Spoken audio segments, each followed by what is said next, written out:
नाज़रीन, हुकूमत कहती है कि अगर पाकिस्तान तहरीक इंसाफ और इमरान खान ये मान जाएं तो इमरान खान को पैरोल पर हम लोग ला सकते हैं, ज़मानत हो सकती है, बाहर ला सकते हैं। नाज़रीन, हुकूमत को एकदम से ये हुआ क्या कि हुकूमत की तो बॉडी लैंग्वेज बड़ी ऑफेंसिव थी। ऐसे लग रहा था कि पीटीआई को खा जाएंगे, इमरान खान को छोड़ेंगे नहीं। लेकिन फिर बिल आखिर हुकूमत की तरफ से ये ऑफ़र्स क्यों आना शुरू हो गई? बड़ी इंटरेस्टिंग स्टोरी है जो मैं आपको सुनाने जा रहा हूँ। होने क्या वाला है इमरान खान के केसेस में? इमरान खान बाहर आएंगे ही आएंगे, लेकिन अंदर कौन जाएगा? ये बड़ी इंटरेस्टिंग स्टोरी है। इसके बाद इस्लामाबाद हाई कोर्ट में जस्टिस इजाज़ इसहाक खान और सरफराज डोगर साहब, इनके दरमियान एक नया कट्टा खुल गया है और एक बहुत बड़ी कार्रवाई होने जा रही है। जस्टिस इजाज़ इसहाक खान ने कहा है कि मैं एक फ़ाइनल जजमेंट लिखूंगा। ये केस क्या है, ये कहानी क्या है, ये भी हम सुनाएंगे आपको आज के प्रोग्राम में। इसके साथ ही साथ वाइट हाउस की जानिब से एक मरतबा दोबारा फिर तरदीद आ गई, इमरान खान का जिक्र हुआ, फिर उस जिक्र का अंजाम क्या हुआ ये भी हम शामिल करेंगे आज के प्रोग्राम में। नाज़रीन, प्रोग्राम का बाकायदा आगाज़ करते हैं। सबसे पहले आज की सबसे बड़ी खबर। सबसे पहले आपको मैं एक ये कह लें कि हक़ाइक़ बताने जा रहा हूँ, ज़रा सुने। हुआ कुछ यूँ है कि दहशतगर्दी को लेके पाकिस्तान के इदारे बड़े कंसर्न्ड हैं। अब ऑपरेशन होने जा रहा है KPK में और बलूचिस्तान में, लेकिन पाकिस्तान की सबसे बड़ी सियासी जमात यानी कि पाकिस्तान तहरीक इंसाफ ने ये खुल के कहा है कि हम किसी भी ऑपरेशन की हमायत नहीं करते। अगर ये ऑपरेशन किया गया तो ये हमारी हमायत के बगैर होगा, हम इसमें शामिल नहीं हैं। साथ ही साथ पाकिस्तान तहरीक इंसाफ ने तहरीक तहफ़्फ़ुज़ आईन पाकिस्तान के साथ मिल के, जो दूसरी सियासी जमातें हैं उनके साथ मिल के, उन्होंने कहा है कि हम ईद के बाद ऑल पार्टीज़ कॉन्फ्रेंस करवाने जा रहे हैं जिसमें तमाम पार्टीज़ को बुलाया जाएगा। इमरान खान का ये बयान है, ये स्टेटमेंट है, ये इरादा है कि पाकिस्तान में तमाम मसाइल का हल बातचीत के ज़रिए निकाला जाए। अब इमरान खान ने खुल के ये कह दिया। इमरान खान ये कहते हैं कि जितनी भी जंगें हैं, जितनी भी दहशतगर्दी है, जितने भी मसाइल हैं, सब का हल बातचीत के ज़रिए, किसी किस्म का कोई ऑपरेशन नहीं होना चाहिए। नाज़रीन, इस चीज़ को लेके अब इदारे बड़े कंसर्न्ड हैं। मुनीफ फारूक जो एक सीनियर जर्नलिस्ट हैं, आजकल बहुत करीब हैं एस्टैब्लिशमेंट के, उन्होंने कहा जी कि फैसले तो सारे हो चुके हैं, जिन्हें साथ देना है देवे, जिन्हें नहीं देना ना देवे। नाज़रीन, अगर इतना आसान होता ये फैसले करना और इन पे अमल करना और करवाना तो फिर 3 साल में आप तो इमरान खान को ख़त्म कर चुके थे, लेकिन ख़त्म तो नहीं हुआ।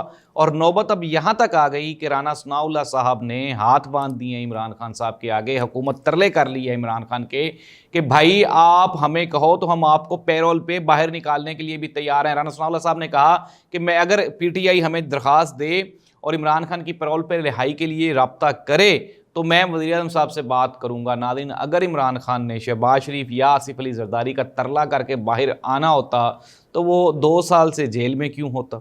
ये एक बड़ा सवालिया निशान है। होने क्या जा रहा है? होने ये जा रहा है कि मौजूदा हुकूमत को बहुत डांट पड़ी है, बहुत डांट पड़ी है। मैं आपको अंदर की खबर दे रहा हूँ। डांट कहाँ से पड़ी है? ताकतवर हलकों से पड़ी है।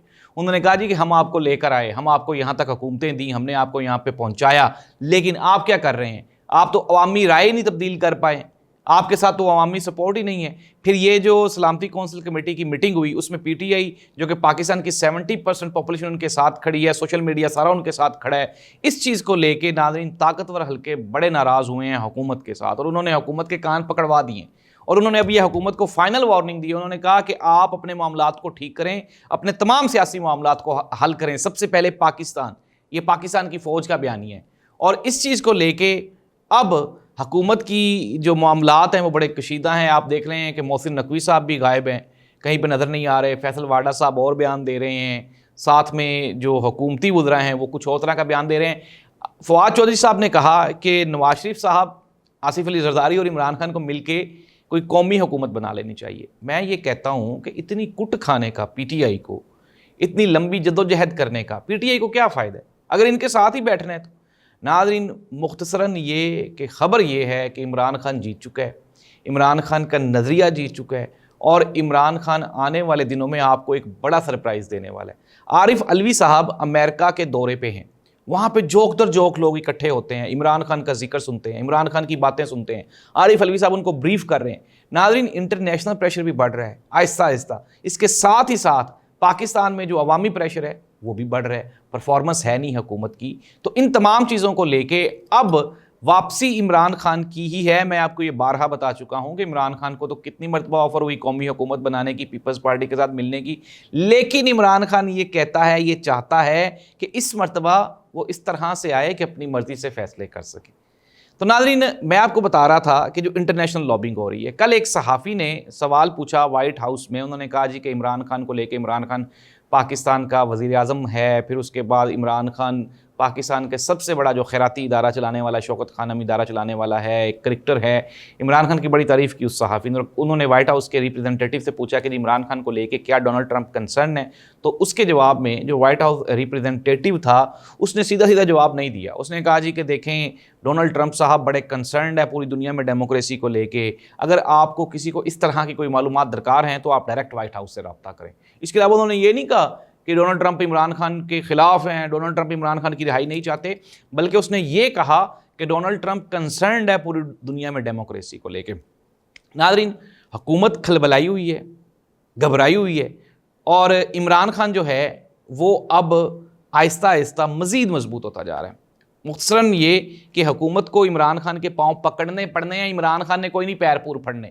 یہ جو ٹی وی پہ شام کو بیٹھ کے تجزیہ خوار جو ہیں وہ نعرے لگا رہے ہوتے نا، عمران خان ڈر گیا، یہ ہو گیا وہ، اس نے یہ کہا اپنی بہن کو، اس کی بہن نے کہا کہ عمران خان یہ تمہیں نہیں چھوڑیں گے. عمران خان نے اپنی بہن علیمہ خان سے کہا تمہیں اللہ پہ یقین نہیں ہے، اللہ پہ توکل نہیں ہے، اللہ نہیں ہے. تو یہ ہے عمران خان. آپ اس عمران خان کو ڈرائیں گے اور آپ عمران خان سے ترلے کروائیں گے. ناظرین، وہ ڈٹا ہوا ہے. اسلام آباد ہائی کورٹ میں جو سرفراز ڈوگر صاحب جو قائم مقام چیف جسٹس صاحب ہیں، انہوں نے سارے کیسز عمران خان کے اکٹھے کر کے اپنے پاس لے لیے، اور اس کو لے کے جو اعجاز اسحاق خان جو ہیں انہوں نے کہا جی کہ میں اس کے اوپر ایک ججمنٹ دوں گا. اور یہ جو ججمنٹ ہے، اگر انہوں نے کہا کہ یہ چیف جسٹس اسلام آباد کی بجائے کوئی اور بندہ یہ حرکت کرتا، یہ کام کرتا، تو اس کے اوپر کرمنل ایکٹ کے تحت کارروائی ہونی تھی. دوسری جانب سرفراز ڈوگر صاحب جو سرکاری وکیل کے سامنے انہوں نے عمران خان کے یہ جو کیسز اکٹھا کرنے والا کیس ہے، اس کو آرڈر کو 2-3 مرتبہ بڑا اونچی آواز میں پڑھا، پھر اونچی آواز میں پڑھا، پھر اس کے بعد مسکرائے اور کہا کہ بتائیں جی یہ جو ہمارے جو سرکاری وکیل ہیں ان کو بتائیں یہ کس قانون کے تحت یہ میں نے کیے. تو ناظرین، معاملات اتنے سمپل نہیں ہیں، اتنے سادہ نہیں ہیں. اگر ہم بات کریں عدالتوں کی، ججز کی، تو ججز بھی جو ہیں وہ ڈیوائیڈڈ ہیں. کوئی ایک جگہ پہ نہیں، حکومتی متحد نہیں ہے سارے ججز. ناظرین، یہ آواز ہلکی ہلکی جو ہے آئین اور قانون کی بالادستی کی، آزادی کی، خود مختاری کی، یہ اٹھتی رہتی ہے. آپ اس کو جتنا مرضی دبا لیں. آپ یہ امیجن کر لیں کہ قومی سلامتی کمیٹی میں اتنی ڈسکشن اس معاملے کی نہیں ہوئی کہ دہشت گردی کیوں ہو رہی ہے، یہ معاملات کیا ہیں، بلکہ اس کی زیادہ ڈسکشن ہوئی کہ یہ جو سوشل میڈیا ہے یہ زیادہ خطرناک ہے. اور ناظرین، یہ جو ووٹ کی طاقت ہے یہ گولی کی طاقت سے زیادہ خطرناک ہے. گولی والوں کو تو کنٹرول کر لے گی فوج، ہمارے ادارے، لیکن یہ جو ووٹ والی طاقت ہے اس کو یہ نون لیگ پیپلز پارٹی ان کے پاس کی بات نہیں ہے. اور میں آپ کو خبریں میں نے آپ تک پہنچا دی ہیں. آنے والے جو یہ جو چند دن ہیں، 10 دن رہ گئے ہیں غالباً عید کے، 10-12 دن رہ گئے ہیں. عید کے بعد ایک بڑی تحریک اٹھ رہی ہے. اسلام آباد کی فضائیں اور ہوائیں تبدیل ہو رہی ہیں. یہ میری خبر جو ہے، یہ میرا جو بیان ہے، جو میری سٹیٹمنٹ ہے، اس کو آپ لکھ لیں. اور میں بارہا آپ کو یہ بتا چکا ہوں کہ I will be the first journalist جو آپ کو یہ آگاہ کر رہا ہے. اللہ حافظ.